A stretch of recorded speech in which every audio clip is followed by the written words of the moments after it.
Hi, I'm Alan Redinger. I'm going to show you a way to make classic French chocolate ganache a non-traditional way. The French way is to pour boiling cream on top of some chopped chocolate and stir it, and that's it. But since I don't like to use cream, I'm going to use water and a little oil and some liqueur, and I'm going to melt the chocolate first. Here's how we do it. For the ingredients, we're going to use 8 ounces of chopped chocolate.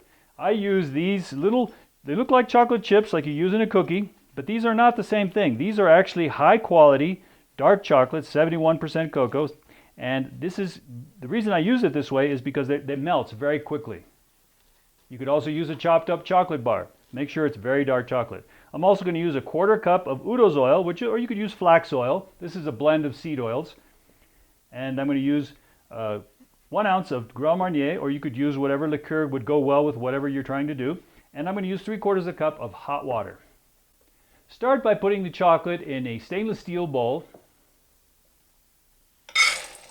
like this, and set over hot but not boiling water until it melts.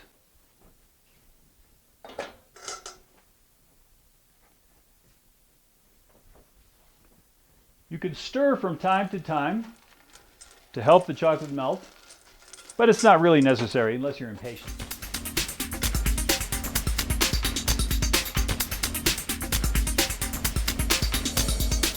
Once the chocolate is thoroughly melted, nice and smooth, whisking constantly, add a little bit of the hot water.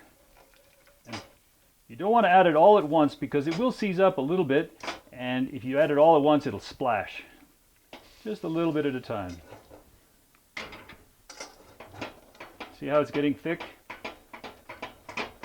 People who work with chocolate say never get any water in your melted chocolate or it'll ruin it.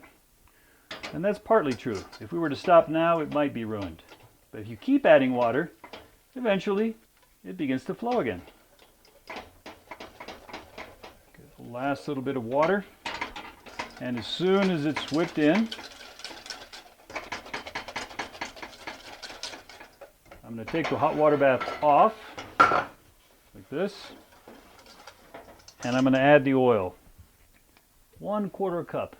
This will accomplish 2 things. It'll get it nice and rich again, like that cream would have done, and I'm adding this wonderful oil, basically flax, but other oils, and this gives you omega-3 fats, makes this a healthy as opposed to an unhealthy dessert. And last, the liqueur. The liqueur is entirely optional. If you don't want liqueur, you don't have to have it. Gives it an interesting flavor. Nice little kick. And that's it. Ready to go. It's hard to believe that this will actually firm up in the refrigerator, but it will. Once this is cold, it'll be quite firm, and you can scoop out little bits and roll it into balls to make chocolate truffles. Or you could pour this directly into a tart shell, a pre-baked tart shell, and that'll form a tart. When it firms up, it'll be just like you cut it with a knife. The tart is set up. It should take no more than 3 hours. Pop the bottom of the tart pan out. Set it on a plate, and you can dust the top with cocoa if you like, or decorate it with raspberries. Beautiful stuff. And you can use this as an icing for a cake. Just whip it, put it in the mixer. When it's just about set up, but not quite, not cold, but firm, put it in the mixer, whip it, it'll get light, and it's a wonderful thing. Ganache, incredible.